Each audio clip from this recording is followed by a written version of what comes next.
Praise the lord. లూకా సువార్త 4వ అధ్యాయము 38, 39 వచనములు. ఆయన సమాజ మందిరములో నుండి లేచి సీమోను ఇంటిలోనికి వెళ్ళెను. సీమోను అత్త తీవ్రమైన జ్వరముతో పడియుండెను గనుక ఆమె విషయమై ఆయన యొద్ద మనవి చేసుకొనిరి. ఆయన ఆమె చెంతను నిలువబడి జ్వరమును గద్దింపగానే అది ఆమెను విడిచెను. వెంటనే ఆమె లేచి వారికి ఉపచారము చేయసాగెను. యేసయ్య సమాజ మందిరంలో నుంచి లేచి సీమోని యొక్క ఇంటిలోనికి వెళ్ళారు. దానిని బట్టి మనం గమనించాల్సింది, యేసయ్యకి మన హృదయంలో, మన గృహంలో, మన జీవితంలో ఆయనకి అధికారము మనము ఇవ్వాలి. ఆ తర్వాత వారందరూ కూడా, సీమోను అక్కడున్న వారందరూ కూడా ఆమె తీవ్రమైన జ్వరముతో బాధపడుట గురించి యేసయ్యకి మనవి చేశారు. అంటే మనము కూడా మన జీవితంలో కానీ, మన కుటుంబంలో కానీ, అది చిన్న సమస్య అయినా పెద్ద సమస్య అయినా అది దేవుని చేతికి అప్పగించాలి. దేవునికే మనవి చేయాలి. తర్వాత చూస్తే యేసయ్య ఆమె చెంతను నిలవబడ్డారు. నిలవబడి జ్వరమును గద్దించారు. గద్దించగానే వెంటనే అది ఆమెను వదిలిపోయింది. అంటే మనం ఎప్పుడైతే మనవి చేసుకుంటామో యేసయ్య మన చెంతనే నిలవబడతారు.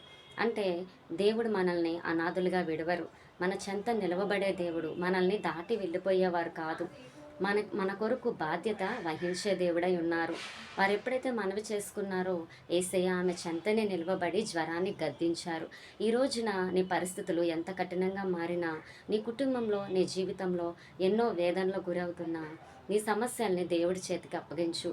దేవునికి మనవి చేయి. మనవి అంటే ప్రార్థన. ప్రార్థన అంటే దేవునితో మాట్లాడటం.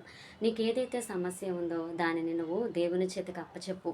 ఆయన నీ చెంతనే నిలవబడి, ఆయన ఏదైతే నీ జీవితంలో అక్కర్లేనివి ఉన్నాయో, ఎటువంటి పాపమున్నా, శాపమున్నా, రోగమున్నా దానిని దేవుడు గద్దిస్తారు. యేసయ్య ఎప్పుడైతే గద్దించారో అది ఆమెను వెంటనే విడిచిపోయింది. ఆమె వెంటనే లెగిచింది. వెంటనే లేచి వారికి ఉపచారము చేయసాగెను. అంటే చూడండి, అప్పటి వరకు కూడా ఆమె ఎంతో తీవ్రమైన జ్వరంతో బాధపడి ఉంది. కానీ యేసయ్యకి ఎప్పుడైతే అవకాశం ఇచ్చారో, యేసయ్యకి ఎప్పుడైతే మనవి చేసుకున్నారో, వెంటనే యేసయ్య ఆమె చెంతనే నిలువబడి ఆమె పడుతున్న వేదన నుంచి ఆమెను విడిపించారు. దేవునికి సమస్తము సాధ్యమే. దేవునికి అసాధ్యమైనది ఏదీ లేదు.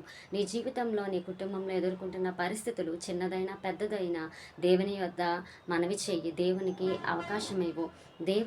దేవుని కొరకు నిలబడే విధంగా నీకు సహాయం చేస్తారు. దేవుడి వాక్యమును బట్టి మిమ్మల్ని దీవించును గాక. Praise the lord.